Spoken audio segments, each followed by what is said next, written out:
Hipacondríaca apresenta Surra de Lúpulo. Oi pessoal, bom dia, boa tarde, boa noite. Eu sou Ludmilla, mais conhecida no Instagram como Hipacondríaca. E no programa de hoje, meus amigos, rapaz, olha essa periga, essa internet não suportar o peso dessa personalidade. Alexandre Bleed, mas para os íntimos ele atende tanto no YouTube quanto no Instagram como o Dr. Breja. Alexandre ou Bleed, como você prefere ser chamado, dá um alô pra galera. E aí, tudo bem, Ludmilla? Tudo bem, Leandro? Boa tarde, galera. Boa tarde, bom dia, boa noite, né? Não sei quando é que vocês vão estar ouvindo isso, né? Mas é um prazer enorme estar aqui com vocês, cara. Muito massa. E aí, Bleed, tudo bom? E eu sou o Leandro, mas hoje vocês podem me chamar aquele que tem um relacionamento aberto com os estilos. Eu exagerei. A minha geladeira tá indecisa. Cara. A minha geladeira não sabe o que faz. E você também, né? Pelo visto, na hora de abrir lá, pira. Eu fico pra cá, pra direita, pra esquerda, pra direita, pra esquerda, eu fico perdido. Você apura a imagem do John Travolta, aquele meme maravilhoso dele, tipo, indeciso. Eu vou dedar que o Leandro foi o que mais demorou pra escolher a cerveja realmente, antes da gravação. A Ludmilla voltou em 2 minutos, eu já estava com a breja na mão e o Leandro voltou tipo uns 10 minutos depois. Então realmente a geladeira deve estar bonita lá. Vincent. Opa! Vincent. Não, bonita ela não tá, ela só tá diversificada, cara. E aí eu vou te falar que eu nem vou surpreender. Isso é que é decepcionante. Escolher aquela ainda escolheu errado. Ô, meu Deus. Vai, filho, vai. Pega Então, no... vamos lá. Eu vou logo abrir então com a minha. Vamos romper a cerimônia, né? Eu demorei pra ir numa. Vou abrir aqui, vou fazer igual a Lud. Opa! Pra ir numa New England IPA. Tudo bem, não ficar assim, não chora. Não chora. Backdrop 1 dá 5 elementos. Porra, mas aí, cara, olha, excelente opção. Cervejaria maravilhosa do Nordeste. Os caras também costumam produzir só coisa Nossa, cheirosa. punk. Legal. Bom, Bleed, já que o Leandro está degustando a cerveja dele, por favor, conte pra gente o que você está bebendo. Eu também fui padrão, mas é porque aquele negócio, né, galera? É surra de lúpulo. Então eu tive que pegar uma breja que fosse condizente com a temática do programa, do podcast. Então eu tô aqui com uma New England também. A minha é uma Double New England IPA. Lock and Load, Triple Dry Hopping aqui, 9% da cervejaria Spartacus, de Juiz de Fora. Oh, que legal. Já bebi coisa boa da Sparta, já bebi. Também. E eu acho que eu bebi a Lock and Load, cara. Tem que ver nos meus alfarrábicos, minhas anotações. E você, Lud, o que você tá aí pra abrir? Que você tá ansiosa? Já pegou essa garrafa 6 vezes. Exatamente. Eu estou aqui com uma Backbone, uma cervejaria carioca, a número 3, que é uma West Coast IPA. É bom a gente tá tomando New England IPA e West Coast IPA, porque tem tretinha pro Bleed resolver no meio das perguntas sobre esse assunto. Mas eu não falarei mais nada. Vamos agora abrir a cervejinha. Olha, eu esquecendo. Foi tão efeito especial que até o barulho da mesa veio junto e tudo mais, etc.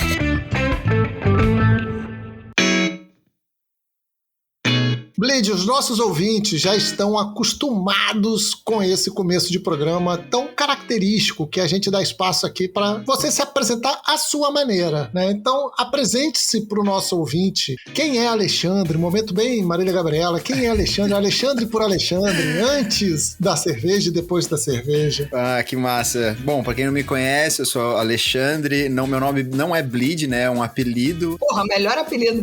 Então, na verdade, essa história já começa com a cerveja mesmo, porque o Bleed é antigo, mas eu comecei a utilizar o nome Alexandre Bleed no mercado cervejeiro porque eu era advogado. Não faz muito, sentido, né? Existe na sociedade ainda, infelizmente, um preconceito muito grande. Hoje a gente tá bem evoluído, né? Mas quando eu comecei lá em 2010, 2011, ainda existia muito esse tabu com cerveja. Você falar que você trabalhava com cerveja não era tão interessante assim. Eu fiquei um pouco preocupado de ter algum problema com a minha profissão naquele momento, e por isso eu acabei guardando o meu nome verdadeiro para a profissão ali de advogado e comecei a utilizar Alexandre Bleed, que era um que os meus amigos já me conheciam, como o meu nome cervejeiro. Eu comecei como um apreciador mesmo, tá, galera? Eu era simplesmente um cara que não aguentava mais estudar lei, não aguentava mais estudar direito e simplesmente falei, cara, eu preciso estudar alguma coisa que eu realmente goste, alguma coisa que me dê prazer e fui estudar cerveja. Daí em 2011 fiz o curso de sommelier de cervejas e aquilo que era até então uma paixão virou amor e nunca mais consegui parar de estudar. Com o tempo, a cerveja foi cada vez me puxando mais, né, pro mundo cervejeiro. Comecei então como um hobbyista, né, como um apreciador, um estudioso, mas com o tempo fui começando, né, as pessoas, por que você não faz um blog, por que você não faz um canal no YouTube e tudo mais, e aí surgiu em 2015 o Dr. Breja. Comecei o canal com o meu parceiro que fez o curso comigo, né, um meu grande amigo, um amigo irmão que eu tenho, que é o Marco Mamoli, que hoje mora na Irlanda, e com outro amigo meu que chama Leandro Langiani, que estudou comigo no colégio. Daí, depois disso tudo, a galera começou a gostar do canal, o canal começou a crescer e tudo mais. Chegou uma hora que eu fui convidado pelo meu mestre, né, o meu professor que me deu aula aqui em São José dos Campos, no Senac em 2011. Ele falou, olha, eu tô indo pra coordenação, eu preciso de alguém pra me substituir em sala de aula e se não for você, eu não sei quem é. E eu preciso de você pra terça-feira que vem. Isso era quinta-feira. E foi meio loucura, assim. Na semana seguinte, eu já tava dando aula pra uma primeira turma em 2017. E aquilo ali também me fez me conhecer, né? Conhecer um novo lado que até então eu mesmo não conhecia, que era o prazer de dar aula, ensinar um pouco sobre cerveja pras pessoas. Eu já fazia isso no YouTube, mas de uma forma, né, que eu não via as pessoas, não tava diretamente em contato com as pessoas. E em 2017 eu tive esse contato com os alunos ali, né, na turma aqui do Senac de sommelier de cervejas e me apaixonei por aquilo e comecei, então, cada vez mais, né, estudar e me dedicar pra profissão de professor. E em 2018, daí eu voltei pro Senac já como o responsável pela área cervejeira, que é onde eu trabalho até hoje em dia. Que legal, cara. Agora o cara falar que começou em 2011, ele com essa cara de bebê, meu amigo, ele tinha quê? 13 anos. Tá vendo? É legal assumir isso. Pior que não é, cara. Eu tenho 37 nas costas já, cara. É que a cara engana mesmo, mas é o que eu falo. É a cerveja, galera. A cerveja rejuvenesce. É só você saber beber moderadamente. Você tá curtido, então, na cerveja, ó. Boa, isso aí. Boa.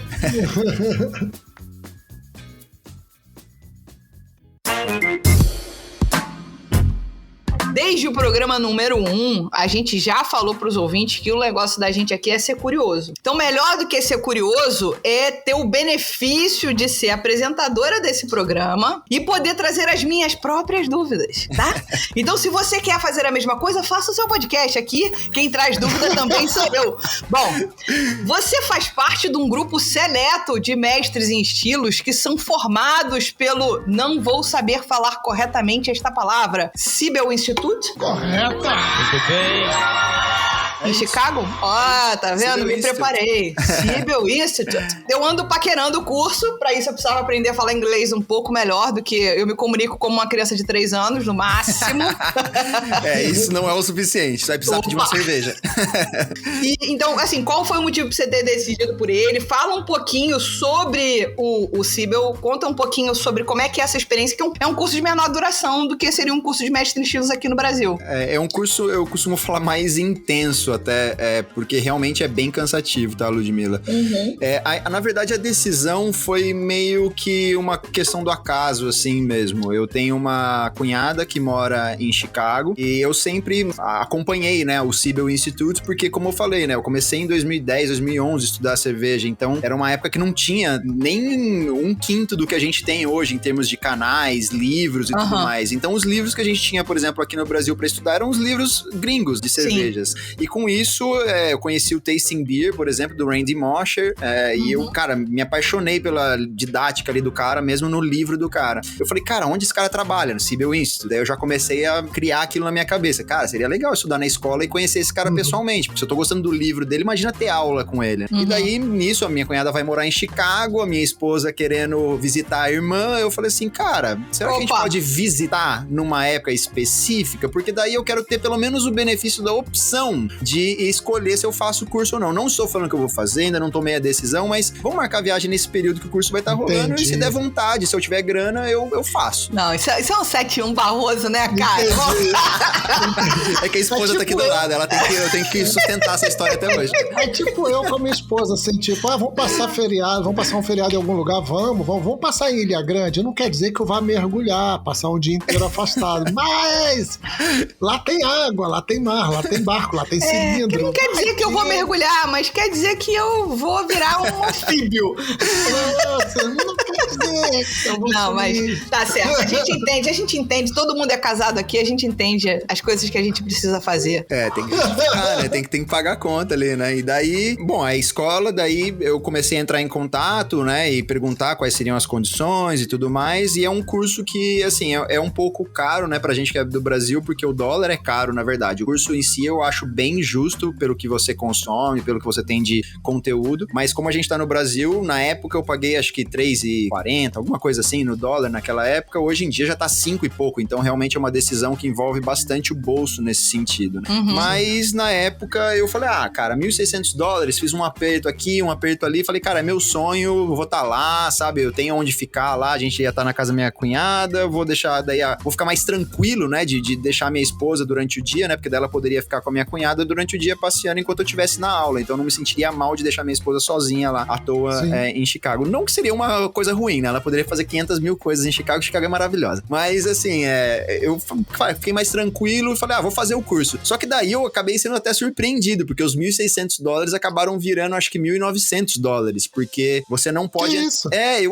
Cara, é uma coisa que ninguém sabe, é até legal falar sobre isso, eu nunca falei isso no canal, mas quando você faz a matrícula, aqueles $1.600 que eles anunciam no site, acho que hoje em dia deve estar até um valor mais alto, na verdade é o curso. Só que para você, aluno internacional, fazer o curso, você precisa de um visto de estudante, porque qualquer curso acima de 18 horas nos Estados Unidos, você precisa do visto de estudante, e além disso você tem que ser cadastrado meio que no MEC deles lá, eu não sei qual que é o nome da instituição, que custa, acho que na época era $150, mais todo o negócio de tirar o passaporte, o visto de estudante. Então eu tinha o visto de turista, mas eu tive que tirar um visto de estudante para poder fazer o curso. Lógico que a Cibel, cara, eu só tenho a agradecer para eles, porque foi tudo muito organizado, eles me mandaram toda a documentação que eu tinha que levar no consulado, foi tudo muito... A assessoria que eles dão pro aluno internacional é muito, muito impressionante, assim, sensacional. Mas, é o que eu falei, foi uma despesa que daí eu falei, cara, agora já paguei $1.600, agora 300, vamos lá, né, não tenho o que fazer. Então tive que pagar mais aí $150 pra ser cadastrado no MEC lá deles, como estudante, e também tirar esse visto de estudante pra entrar nos Estados Unidos como estudante formalmente. Mas lá no curso foi sensacional, são 5 dias intensos de curso, né, você faz um dia focado em off flavors e análise sensorial, e depois só focado em realmente estilos cervejeiros e julgamento também, que você tem a opção de fazer a parte do julgamento ou não. Eu falei, já tô aqui, vou fazer o curso completo. Uhum. E foi uma experiência, assim, que eu achei sensacional, tá, Ludmila? Eu falo pra galera que o curso, o conteúdo que você tem lá, eu acredito que hoje em dia você poderia ter aqui no Brasil. Tá. As escolas daqui são muito boas, a gente evoluiu muito nesses anos, nos últimos 15 anos, vamos falar assim. A gente aqui no Brasil tem uma vantagem que o brasileiro gosta muito de, né, ir atrás e se dedicar e tal. Por exemplo, Kvike, né, o Quake, né, é uma coisa que os gringos, cara, faziam há anos e ninguém estudava nada. Quando chegou no Brasil, o negócio explodiu, tá ligado? Porque os brasileiros estudam e tudo mais. Então, eu acho que o conteúdo a gente já tem como acessar aqui no Brasil hoje em dia. Entretanto, tem uma coisa que você não tem como acessar, que é, primeiro, a parte de opções cervejeiras que eles têm lá. É muita opção. É muita, mas muita mesmo. O brasileiro que vai pra lá, entra numa Total Wine, fica maluco. É muita cerveja, Não, muita opção. não fala isso não. Olha só, eu tô em tratamento. Toda vez que eu ouço falar na Total Wine, eu começo a tremer e não posso mais. Eu acho que eu já contei essa história aqui. Eu fui em Miami, entrei na Total Wine, fui fazer um vídeo e mandei no grupo da família. E aí, tipo, meu pai era vivo ainda. Ele chegou, cara, tu chega até ofegante. Tipo, tamanho ansiedade, também o tamanho do corredor. Era um corredor que não terminava combinava nunca. Sim, Cerveja, vinho, vodka, sei lá. E não só de cervejas americanas, isso que é o mais louco, né? Você vai na parte de cervejas europeias, por exemplo, você pega as belgas lá, tipo, cara, você tem todas as lambics que você sonhava em conhecer, todas as trapistas, não sei o quê. Então, assim, você tem um acesso, pra quem vai estudar um curso de mestre em estilos, ele precisa de muitas opções, entendeu? E referências dos estilos. E eles têm isso muito fácil lá. E isso eu acho que é um pouquinho difícil aqui no Brasil ainda. Então, pra você montar, por exemplo, uma carta de um curso de mestre em estilos no Brasil, é muito mais difícil do que você montar uma carta com uma Total Wine na sua esquina, entendeu? Sim. Então, essa é a primeira coisa que eu acho que você, fazendo um curso lá, você acaba tendo esse acesso a mais estilos e mais referências de estilo, a mais cervejas, vamos falar assim, de forma geral. Mas o mais legal, na minha opinião, de fazer o curso lá, é o contato que você tem realmente com pessoas que são referências e vivenciaram. Porque você pode ir, por exemplo, pra Alemanha, pra Bélgica estudar, mas lá você vai aprender com o cara que aprendeu. Não, lá nos Estados Unidos, cara, você vai vivenciar com os caras que começaram o movimento lá nos anos 70, entendeu? Então você conversar com um cara desse e ter aula com um cara desse é você aprender a história do cara que vivenciou, não do cara que aprendeu a história e contou pro outro, entendeu? Sim. Então... Você tá tendo aula com o cara que fazia para o movimento e não o monge que entregou pro descendente, que entregou pro que veio na linha sucessória, né? Exato, cara. Então, assim, o cara conta as histórias de uma forma totalmente diferente, porque não é um negócio que ele ouviu falar, ele vivenciou aquilo, os anos 70, os anos 80, o crescimento do mercado, a explosão do mercado artesanal nos Estados Unidos. Então, isso pra mim foi uma coisa, assim, genial. Além disso, quando você faz o curso da Cibel, uma coisa muito legal que tem é que eles têm uma geladeira de cervejas, é aberto pra você degustar. Eles falam, galera, vocês têm 2 intervalos. Na hora do almoço, vocês podem tomar uma cerveja, pode abrir a geladeira e pegar o que você quiser. Na hora, você já fica, caramba, vamos perder aqui, né? É muito louco. Você parece uma criança chegando na Disney, tá ligado? E depois também no final da aula. A aula acabava, acho que era 5h30, e você podia das 5h30 às 6h30 ainda fazer uma degustação. Só que daí eles até falam, isso aqui é objeto de estudo. Então, abrir uma lata, vê se alguém quer dividir com você e tudo mais, né? Não é pra ficar bêbado, não é bar, mas é coisa de estudo. Só que nisso os professores estão juntos, entendeu? Então você acaba tendo momentos ali que você tá degustando cervejas com os professores e conversando sobre assuntos aleatórios ou aprendendo mais sobre cerveja fora de sala de aula. Então, assim, a experiência de estar lá e viver essa imersão de 5 dias em conteúdo cervejeiro, pra mim foi uma coisa assim que eu não tenho como descrever. Foi emocionante, foi um sonho realizado e se eu pudesse, obviamente eu faria de novo. Mas é aquele negócio, tudo depende da pessoa. Você tem que ter um inglês mais afiado realmente, aquilo que você falou é bem importante, porque os caras estão dando aula pra americano, eles não consideram que você tá ali como brasileiro, então o cara é rápido, o cara fala rápido, e às vezes se você não tiver uma interpretação legal, você vai deixar passar algum conteúdo. E é um vocabulário específico também, né? Total. Não é um vocabulário raso, então, Total. Por ser um vocabulário. Mas essa coisa, Leandro, do vocabulário, pelo menos o que eu fiz foi o seguinte, eu já tinha um inglês, tipo, assim, razoável pra entender, eu conseguia conversar com as pessoas na rua.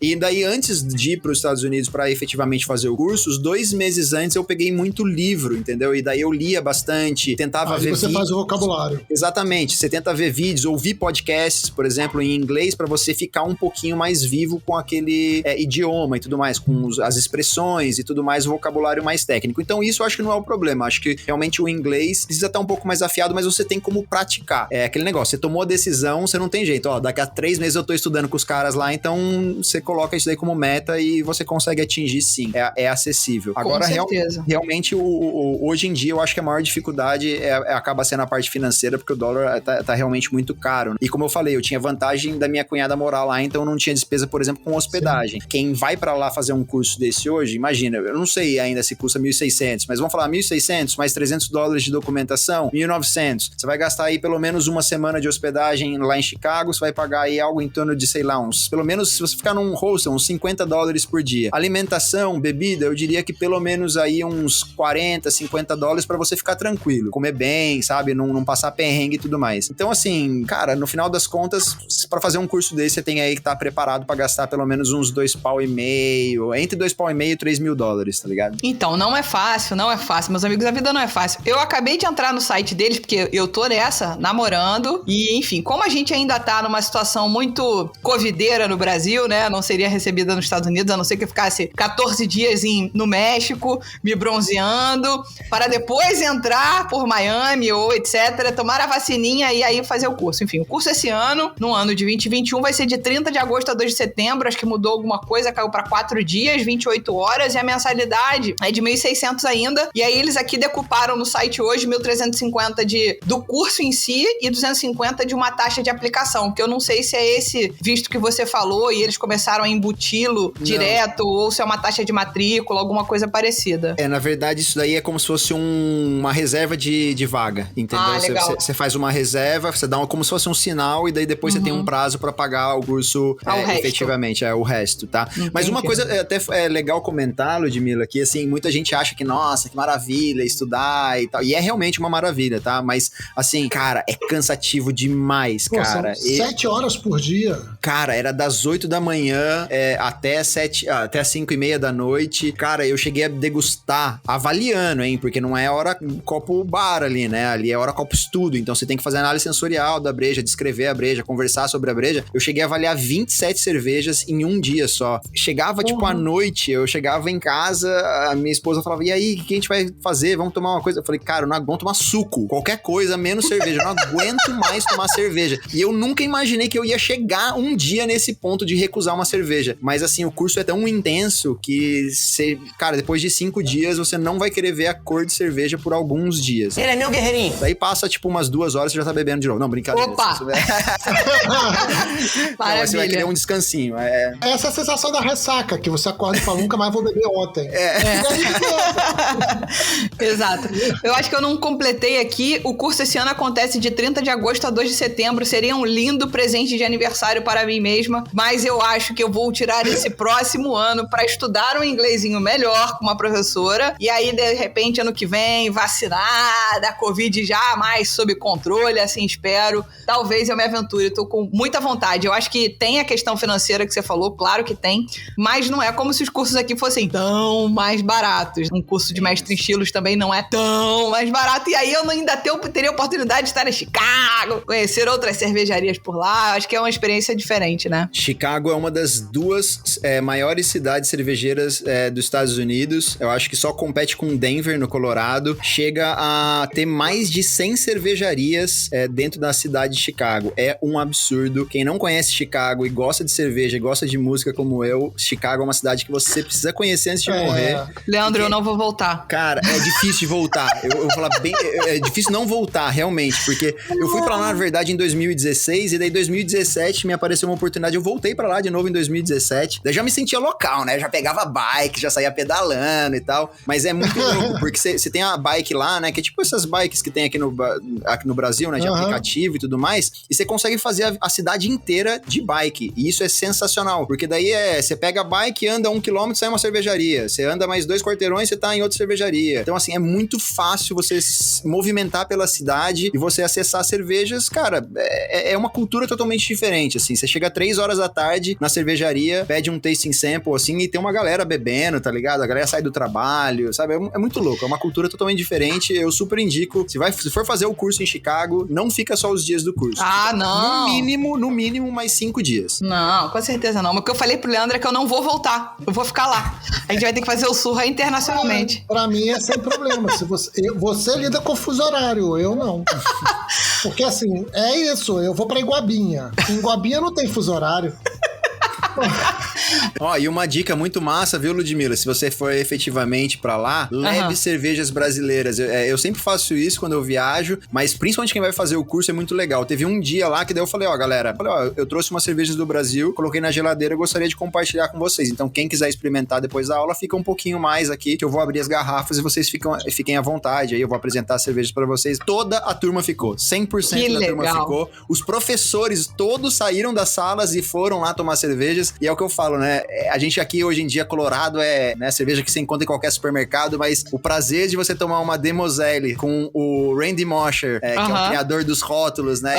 E ele pirando, sabe? Você vê, tipo, aquele brilho no olhar, assim, do Randy Mosher tomando uma Colorado e conversando sobre assuntos aleatórios. Foi uma experiência aqui pra mim, eu nunca mais vou esquecer, assim. Então, é uma coisa bem bacana. Legal. Agora ela tá comprando passagem. Agora...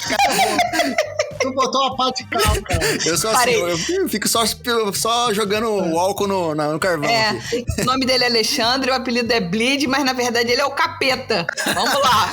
Vai, Leandro.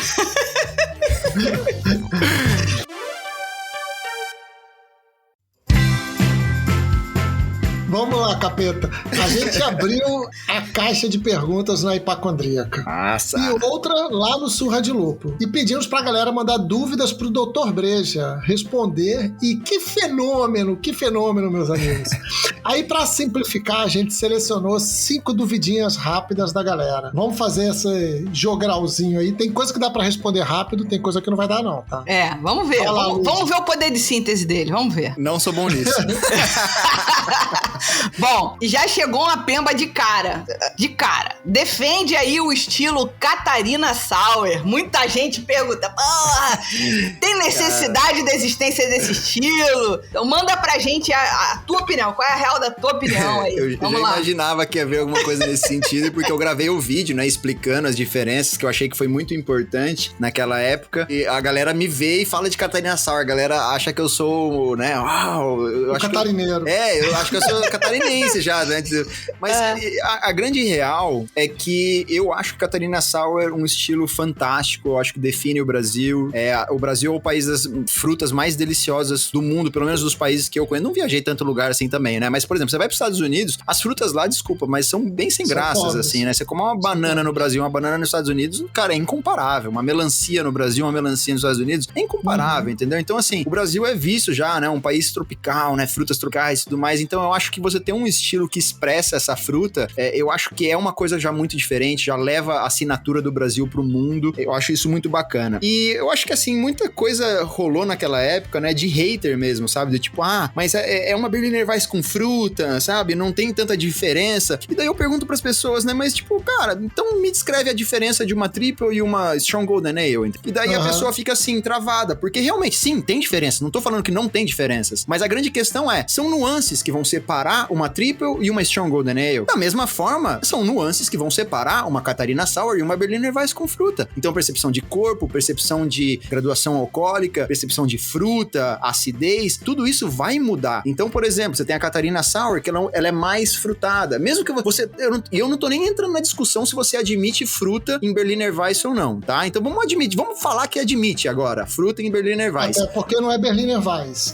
A Catarina Sauer. Né? Mas vamos falar que admite. Ainda assim, a Berliner Weiss pede uma acidez em primeiro plano, ela é uma acidez um pouco mais potente. A Catarina Sauer pede a fruta em primeiro plano. Então não quer dizer que não vai ter acidez. Lógico que vai estar logo na sequência, mas a fruta tem que estar em primeiro plano. Tem que ser fruta fresca. A Berliner Weiss, quem já foi pra Alemanha sabe, lá eles usam aquele xarope, né, pra trazer a percepção de fruta pra Berliner Weiss, e isso é feito somente no momento do serviço. Então já é uma questão totalmente diferente também. A percepção de corpo, graduação alcoólica, Catarina Sauer é maior do que uma Berliner Weiss. Então assim, você tem diferenças, na minha opinião, suficientes pra você colocar assim em uma categoria diferente, um estilo diferente. E daí você vai falar, mas são nuances diferentes de um estilo para outro? Sim, exatamente. Da mesma forma que Dark Strong Ale e Quadruple, da mesma forma que Strong Golden Ale e Triple, isso sempre existiu, galera. Então assim, não é de hoje, entendeu? Só porque é brasileiro, a gente vai ficar com essa síndrome do vira-lata de que tudo que é fora pode, tudo que é do Brasil não mereceu. Eu acho que mereceu, entendeu? Para com essa porra aí, meu irmão! Foi um movimento legal, talvez tenha sido um movimento muito mais forçado, impulsionado do que aconteceu antes, nos outros estilos. Sim, ok, eu concordo com isso. Entretanto, a gente tá vivendo uma época totalmente diferente também do que era a época lá do passado, quando se criou Witbier, por exemplo. Então, hoje em dia a gente tá num mundo modernizado, cibernético, né? Tipo, todo conectado. Então, aconteceu de uma forma diferente. Agora, a grande questão merecia entrar? Sim, merecia. Essa é a minha opinião. Então, eu sou apaixonado por Catarina Sauer, levanto a bandeira da Catarina Sauer, até porque, como brasileiro, eu acho que a gente deve isso pra cena cervejeira nacional. A gente é fenômeno mundial quando a gente fala de cerveja em termos de crescimento. Nem lá nos Estados Unidos eles tiveram um crescimento tão acentuado quanto a gente tem aqui no Brasil. Eles tiveram esse crescimento de uma forma muito mais gradativa, muito mais lenta. Aqui no Brasil a gente tá crescendo uma potência, uma força muito maior. Então assim, a gente tem que continuar crescendo, obviamente, pra chegar no nível deles. Não sei se um dia a gente vai chegar, porque realmente a cultura dos caras é muito forte. Mas assim, o crescimento do Brasil nos últimos anos merecia, assim, a gente ter um estilo reconhecido, e eu ainda aposto em novos estilos aí pros próximos anos. Rapaz, Gostei. Mandou bem. Gostei. Porra, deu aula. Tu tá até agora processando, tá, Leandro? Eu tô vendo o seu Pentium 457. Eu tô procurando um gancho e não tô achando. Vai pra próxima, agora é o ping-pong. Vai. Tô pegando o contrapé, não vou rolar.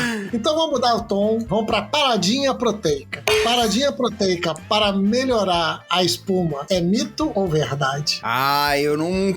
primeiro, eu seria até feio, né, eu falar sobre isso, porque eu não sou um grande produtor de cervejas, né? Eu sou um aprendiz, eu estou cursando, inclusive, um curso de produção industrial cervejeira, né? Mas isso aí é questão química, né? Então, se existe uma explicação química para a parada proteica, sim, eu acredito e confio até que se prove ao contrário. É isso aí, gente. Vamos acreditar na ciência, meu povo. Mais um recado muito bom. Vamos...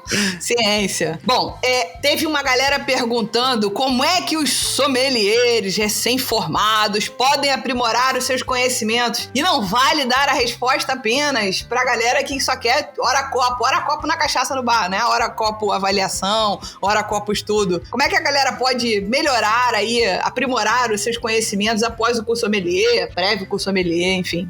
Eu vou falar pra vocês o que eu fiz e que pra mim foi um aprendizado muito bacana, que foi a abertura de uma confraria. Confraria real mesmo, a gente fechou um grupo em 7 pessoas. A confraria funcionava da seguinte forma: cada semana uma pessoa era o host, então a gente tinha um orçamento pré-determinado, então na época eram acho que R$30 por cabeça, então a gente já sabia quanto a gente ia gastar, cada um ia gastar R$30. E daí você pegava R$30, 7 pessoas, a pessoa tinha R$210 pra gastar em cerveja, ela já sabia. Então ela podia comprar, por exemplo, uma cerveja de R$4, uma cerveja de 9 e gastar 150 em uma garrafa. Ela que decide, o host sempre decide o que ele vai fazer. O host sempre recebe na casa dele e apresenta às cegas as cervejas pros outros. E daí rola primeiro a avaliação em silêncio, né, como a gente faz num curso de sommelier, por exemplo. Depois cada um palpita um estilo e rola uma discussão. Essa discussão sempre agrega muito. Então quando você faz isso, você tem o desafio de ser host uma vez a cada 7 encontros, né, que é uma dificuldade você selecionar os rótulos que você vai apresentar pros seus amigos, pros seus colegas, os confrades, mas também é muito legal você ter essa vivência de degustação às cegas de uma forma contínua, e não somente no curso de sommelier de cervejas, que é uma prática natural ter o curso de degustação às cegas. E pra mim isso foi muito legal, porque aquele negócio, você pega às vezes uma best bitter, e daí você fala que aquilo lá era uma ordinary bitter. Daí você, cara, na hora que revela, você fala, putz, cara, errei. O que eu errei? Errei a parte de, né, é uma cerveja mais intensa e tal. Beleza. Aí você começa a fazer o ajuste fino na sua própria cabeça. E isso daí me deu uma bagagem de conhecimento de estilos que me levou, assim, uma facilidade muito grande. Quando eu fiz o mestre em estilos, por exemplo, eu já tinha um sensorial muito mais afiado e eu consegui interpretar e aprender aquele curso, tudo que ele realmente tinha para me oferecer. Eu acredito que se eu tivesse feito o curso, por exemplo, de mestre em estilos em 2012, 2013, eu não teria aproveitado 1/3 do que eu aproveitei em 2016. Foram 5 anos de distância entre o sommelier e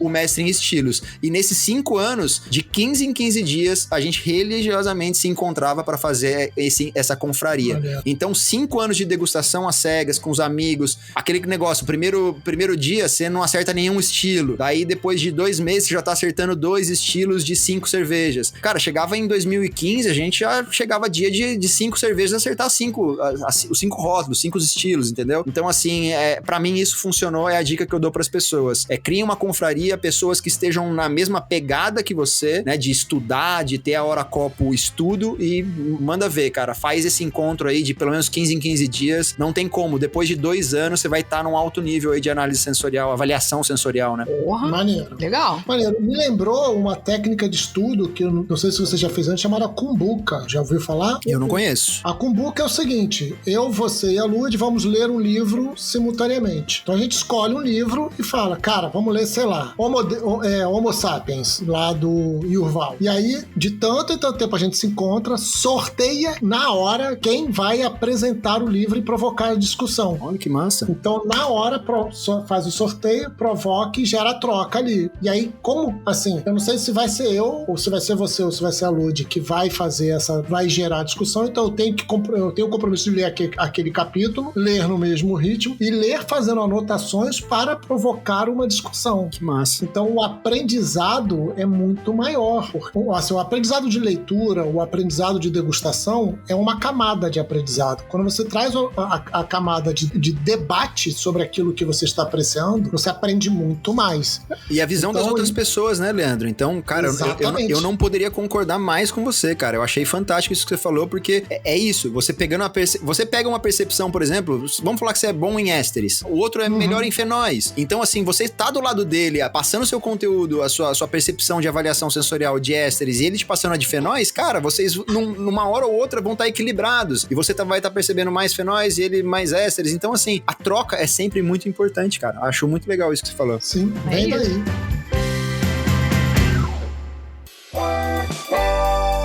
Mudando completamente aqui, agora vamos te colocar na berlinda. Ixi. Da sua época de doutor advogado, não sei se você ainda advoga, algum cliente do advogado do sobrenome oculto, sujeito oculto, já questionou sua atuação na cerveja? Você falou um pouco que isso era mal visto, mas já rolou do tipo, você ser questionado? Não, questionado não, mas já aconteceu de cliente sim descobrir esse meu lado cervejeiro e assim, pelo menos nessa experiência, a única pessoa que me contou com admiração, então pra mim foi uma coisa assim que deu até um certo alívio, assim, mas eu sempre tentei blindar ao máximo, só que daí, depois de um tempo, começou a ficar, realmente, o canal cresceu, a gente tinha um programa também aqui na TV regional, então as pessoas vinham a gente...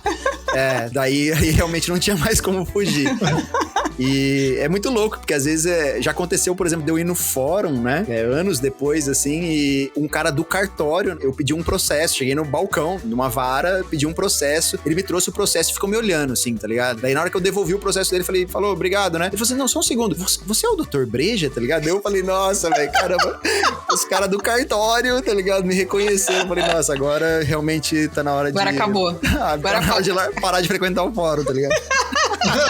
Ai, cara, muito bom, muito bom. É que a gente não faz ideia do alcance das coisas que a gente produz. Sim. A gente já falou aqui no podcast algumas vezes sobre, sei lá, a gente, em 1 ano e pouco de programa, 1 ano e 2 meses de programa, a gente é ouvido em, sei lá, 25 países. Imagina isso. Doido. Significa que tem brasileiro maluco em tudo que é lugar. A gente deve estar sendo ouvido em Portugal também, tudo bem, mas caramba, 25 países, cara. Aqui no Brasil, a gente é ouvido, a última vez que a gente olhou, só foi Roraima, que eu acho que era Roraima, se não me engano, que era o único estado que não tinha noção de quem era o Surra de Lúpulo. Alguém já tinha ouvido a gente em todos os outros. Então a gente não faz ideia do alcance das coisas que a gente produz. Por isso, você é um cara super cuidadoso, vídeos super editados, bonitos e tal, cenário, muito conteúdo verdadeiro e valioso. A gente tem maior cuidado com as coisas que a gente apresenta aqui, pra justamente tomar cuidado com essa adesão, com essa chegada que a gente nem imagina. É uma responsabilidade, né? Muito grande, muito grande. Eu gosto muito daquela frase do Uncle Ben, né? Grandes poderes trazem grandes responsabilidades, né? Então, exatamente. Quando a gente começa um canal no YouTube, um podcast, um Instagram, muitas vezes a gente não tem essa noção também da responsabilidade que vem junto com ela, né? Então, exato. A gente tem que sempre tratar sommelieria, cerveja com muita responsabilidade mesmo. E aí é legal, porque quando você faz com responsabilidade, pode acontecer isso que aconteceu com você, que é num lugar inesperado, né? Um lugar que você até evitava tangenciar essas personas, essas imagens. De repente você é reconhecido e reconhecido com carinho, reconhecido com respeito. Sim. Não é reconhecido tipo, pô, puta, também esse advogado aí, porra, esse doutor aí vive manguaçando. Mas é por isso, é porque você tem responsabilidade. A gente trabalha, né, falando de conteúdo, produzindo conteúdo para um meio muito estigmatizado, que é o meio do álcool, né? O brasileiro que bebe é o brasileiro cachaceiro, que tá ali no boteco, né? Sábado às 5 da manhã, 6 da manhã, 7 da manhã, invejo, mas não é minha praia. Não, mas é muito louco, né? Porque você para pra pensar, né? Eu sempre falo pras pessoas, não é uma coisa que eu sempre tive muita responsabilidade com o consumo de álcool, eu sempre cuidei muito de saúde, eu sempre fui muito preocupado com essas coisas. Então faço atividade física, como bem, bebo moderadamente no meu dia a dia, e eu falo pras pessoas, caras, quem gosta, por exemplo, de manguaçar, imagina você ir num festival cervejeiro e você realmente não poder manguaçar, porque, cara, você imagina, entendeu? Eu fico lá passando toda a pose lá no Dr. Breja, de que consumo moderado, não sei o que, saúde, daí chega no Slow Brew lá, eu caindo lá, entendeu? Cara, não seria nada legal, seria contraditório, seria hipocrisia escancarada, entendeu? Então, assim, eu falo pras pessoas, né? Às vezes eu pego uns beberrão aí que começa canal e tudo mais, eu falo, cara, você tem noção da responsabilidade que tá levando? Porque, às vezes, né, cara, as pessoas começam a se espelhar em você, e daí as pessoas vão se espelhar nesses conceitos errados e isso não é legal. Então, a informação que a gente tem que passar como influenciador, vamos falar assim, é sempre uma coisa muito responsável responsável, né? Consumo Sim. moderado e tudo mais. Exato. Temperança, meus amigos. Temperança é absolutamente necessário. Para botar agora o cara na saia justa final das perguntas que vieram lá das caixinhas de perguntas dos Instagrams da vida. West Coast IPA ou New England IPA? Levanta essas diferenças. E se você quiser dar uma palhinha sobre as similaridades, sobre a vasta quantidade de New England IPAs todas iguais, fique à vontade também. Esse é seu palanque. Não, eu acho que hoje em dia realmente existe muita coisa igual, mas eu acho que muito mais da percepção de que várias coisas são iguais é ainda o caminho que a gente está trilhando para que a gente tenha um consumidor com maior prática de avaliação sensorial também. Porque, por exemplo, muitas vezes eu pego duas cervejas que eu falo, caramba, uma vai para um lado, outra vai para o outro. As duas são New England. Daí eu vou tomar com uma pessoa que não tenha um conhecimento de avaliação sensorial e a pessoa fala, nossa, as duas são iguais para mim. E daí você começa a perceber que nem sempre é que as cervejas são iguais, mas sim a percepção das pessoas que tomaram acaba sendo igual porque elas não conseguem diferenciar uma da outra. Então eu acho que isso também é um caminho natural. A gente começou com o curso de sommelieria aqui no Brasil em 2010, 2011. A gente não tem nem 10 anos. Então, assim, é um caminho natural, mas eu acho que com o tempo as pessoas vão conseguir perceber diferenças maiores nas New Englands que a gente tem hoje em dia. Mas é lógico que a gente tem muita New England com Citra e Mosaic, daí acaba que fica muito parecido mesmo. Mas hoje em dia eu acho que as cervejarias evoluíram bastante na produção de New England, então eu consigo pegar uma diferença bem grande em algumas específicas, assim, principalmente com esses lúpulos experimentais que estão vindo. Agora, respondendo a pergunta de West Coast e New England, cara, a gente precisaria de, sei lá, 1 hora, né, aqui pra ficar conversando sobre isso. Mas de uma forma bem resumida, assim, New England, uma percepção maior de sabor de lúpulo e uma percepção de amargor um pouco mais contida. Não significa que a New England não vai ter ou não tem que ter amargor. Ela tem que ter, mas o amargor não vai ser o que mais vai chamar a sua atenção. O que mais vai chamar a sua atenção é o sabor de lúpulo, a suculência da cerveja. A textura tem que ser uma textura mais macia, ela tem que preencher a sua boca. Na aparência, uma cerveja que normalmente é mais clarinha e ela é bem turva, né? Então, são cervejas, vamos falar assim, turvas, mais clarinhas, com aroma de lúpulo explosivo, com sabor de lúpulo explosivo e com um amargor presente, mas um amargor um pouquinho mais contido do que a rival, vamos falar assim, do que a oposta, né? Que seria a West Coast IPA, que daí já vem com amargor em primeiro plano. É uma cerveja que tem uma potência de amargor bem mais alta, né? Ela já chega a um amargor aí médio alto, né? Então uma intensidade mais forte. Ela também tem sabor de lúpulo, mas o sabor de lúpulo não é o que mais vai te chamar a atenção. Ela pode apresentar um pouquinho de característica de malte especial, não pode ser muito, não pode trazer caramelo, por exemplo, mas ela tem que ter uma percepção maltada que venha, vamos falar assim, de certo modo a não deixar a cerveja, vamos falar assim, ruim de tomar. Ela tem que ser uma percepção maltada diferente da New England, principalmente porque ela normalmente não utiliza trigo, aveia, esses grãos que vão trazer contribuir com essa turbidez da cerveja da New England. Então a West Coast normalmente ela vai ser uma cerveja, às vezes ela pode ter uma turbidez, mas uma turbidez que não se compara a uma New England. Normalmente lá dos Estados Unidos as referências de West Coast IPA elas são límpidas, inclusive, tá? Não tem turbidez. O caráter de cor um pouquinho mais intenso, mas como eu falei, não chega num caramelo. Percepção de aroma, tem que ser lúpulo na cara, tem que ser em primeiro plano, mas com uma pegada mais cítrica, resinosa, lúpulo mais de novo mundo. Enquanto você pega a New England, você tem aquela questão da biotransformação que traz aí aromas mais de frutas tropicais, pêssego e manga e tudo mais. Então a West Coast mais aquele característica old school de lúpulo, né? Resinoso, pinho, cítrico, essas questões florais, herbais mais claras assim, e principalmente no paladar, né? Como eu falei, um amargor mais presente e o final mais seco, né? Então ela não preenche tanto a sua boca, ela seca a sua boca, chama um próximo gole. Então falando até em drinkability, por exemplo, a West Coast tende a ter mais drinkability que uma New England IPA. Leandro, pera aí que teu queixo caiu. Levanta. Não, é que assim, o legal seria se a gente pegar... É que assim, é um podcast, é difícil, galera, mas tipo assim, quando eu tô dando aula sobre isso, eu coloco um quadro atrás de mim e daí eu coloco assim, aroma. Daí você pega, tipo, aroma de uma, aroma de outra. Daí você faz o comparativo. Aparência, comparativo. Paladar, comparativo. Sensação de boca. Então, assim, é muito mais fácil as pessoas enxergarem. Eu não sei se as pessoas vão conseguir entender tudo que eu falei aqui, mas já fica aí uma promessa que eu vou fazer um vídeo vídeo lá no Dr. Breja com esse quadro que eu explico em sala de aula pra tentar deixar mais claro pra vocês a diferença de uma West Coast e de uma New England. São bem diferentes, bem diferentes. Olha só. Veja só, a gente ajudando o cara a pensar em conteúdos no futuro para o Dr. Breja. Oh, coisa maravilhosa. Essa é a dúvida de um, pode ser dúvida de todos. Então, vamos lá, topo essa. Essa é a dúvida de muitos.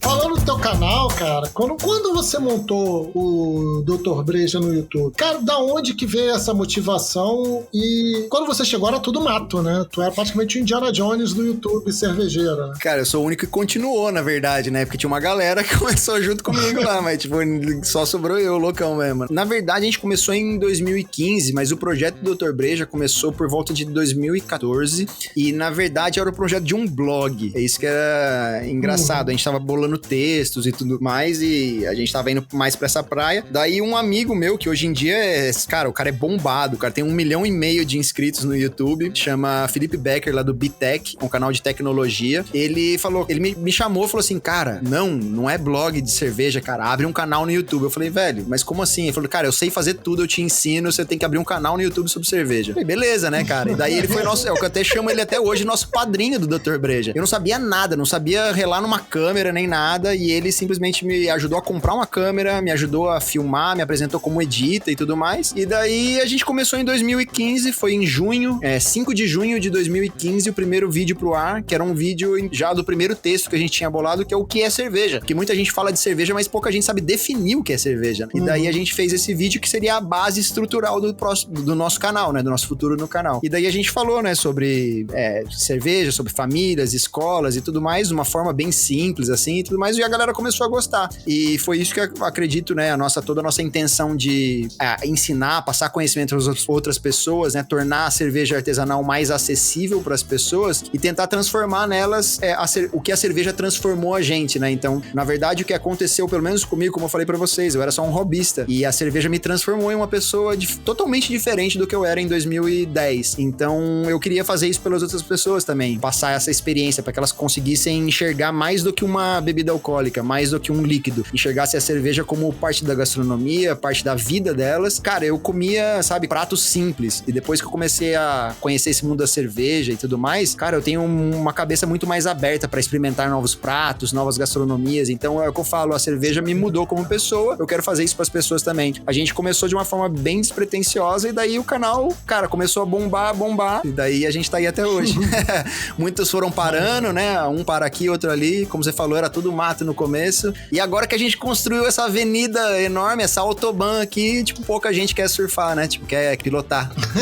Tá certíssimo. O papo é bom, o negócio flui muito, você é muito didático. Então, mas pra gente ir caminhando pro final do programa, você já tinha mencionado num pré-papo que você não vive 100% da cerveja, talvez, sei lá, 50-50. Existe esse plano de migrar 100% pra cerveja, né? E se sim, qual seria a sua área de atuação preferida? Como eu falei pra vocês, Ludmila, eu, assim, no começo, eu era hobbyista. Daí, do nada, eu fui chamado pra dar aula. Daí, do nada, eu fui chamado pra ter um canal. E daí, tipo, a cerveja cada vez mais foi me chamando. Então, é o que eu falo, eu nunca planejei muito. As coisas foram acontecendo de forma natural. Eu acho, assim, é tudo como consequência da dedicação e do amor que eu tenho por essa bebida. Então, assim, eu trabalho já com cerveja, né? Hoje em dia, dou aulas. Tem o canal também, que, querendo ou não, dá alguma coisinha ali por parte das pessoas que acompanham o canal. Mas o plano é realmente continuar trabalhando com sommelieria, que é o que eu amo fazer. E eu acredito que em questão aí de 2-3 anos já vai ser difícil ter outra profissão além de sommelier de cervejas. Legal. E aí, a gente é bom deixar claro aqui pra galera que sommelier não necessariamente ou não apenas, né, tem diversas áreas de atuação do